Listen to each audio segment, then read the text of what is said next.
ఏమడుగుతావు అడుగు. ఎన్ని ఒకవేళ కనుక మోహన్ బాబు గారి సినిమాల్ని మిమ్మల్ని హీరోగా పెట్టి రీమేక్ చేస్తే ఈ 3 సినిమాల్లో నుంచి మీరు ఏ సినిమాలో చేయాలనుకుంటున్నారు? ఎందుకు? A Alludu Garu, B Pedarayudu, C assembly rowdy. Assembly rowdy. ఎందుకు?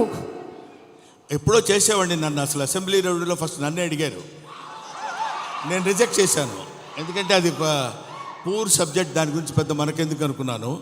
బట్ మోహన్ బాబు గారు వచ్చి రిక్వెస్ట్ చేసి నేను చేసుకుంటాను, దయచేసి నాకు ఆ అవకాశం కల్పించండి అని ఇంటికి వచ్చి ప్రాధేయపడితే ఏం చేస్తావు సుమా? సార్ దీని వెనకాల ఇంత కథ ఉందా? ఇప్పటి వరకు మాకు తెలియలేదు. యమదొంగలో కూడా ముందుగా మిమ్మల్ని అనుకున్నారంట.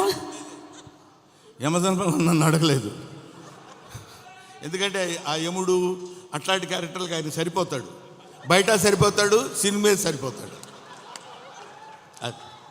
Okay sir, critical question. Mohan Babu గారిలో మీకు క్రిటికల్ క్వశ్చన్ నీకా నాకా? Answer sir, answer. Mohan Babu గారిలో మీకు నచ్చే ఒక విషయం, నచ్చని ఒక విషయం, 2. నచ్చే విషయం లేదు, నచ్చని విషయం లేదు. అసలు మోహన్ బాబే నచ్చడు నాకు. Yes sir, what are you talking? పోతాను అనుకున్నారు సార్, నేను అవాక్కయ్యాను. నువ్వు అవాక్కైనా నాకేం అభ్యంతరం లేదు, కానీ మోహన్ బాబు నాకు నచ్చడు. ఎందుకు సార్? రీజన్స్ చెప్పాలా? 1, 2, 1,00,000, 1,00,00,000. వదిలే తల్లి, ఇప్పుడు అట్లాంటి విషయాన్ని అడగొద్దు. ఓకే, సో బ్రహ్మానందం గారు మరికొద్దిసేపట్లో స్టేజ్ మీదకి వస్తారు, ఇంకాసేపు ఇక్కడే ఉంటారు కాబట్టి ఇంత చెప్పిన తర్వాత ఇక్కడ ఉండడం కొంచెం కష్టం అంటారా? వెళ్ళిపోవడం అంతే. ఓకే, మరి ఇంకా ఆలస్యం చేయకుండా మా హాస్య బ్రహ్మ, ఇందాక ఆయన చెప్పినవన్నీ సరదాగానే ఆయనకు మోహన్ బాబు గారు అంటే చాలా ఇష్టం. ఎస్, ఒక మహానటుడిని ఇష్టపడిన వాళ్ళు ఎవరు ఉంటారమ్మా?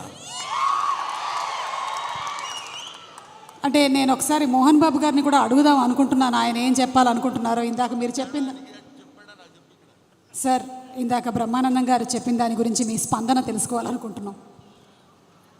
బ్రహ్మానందం ఏం చెప్పినా కరెక్టే.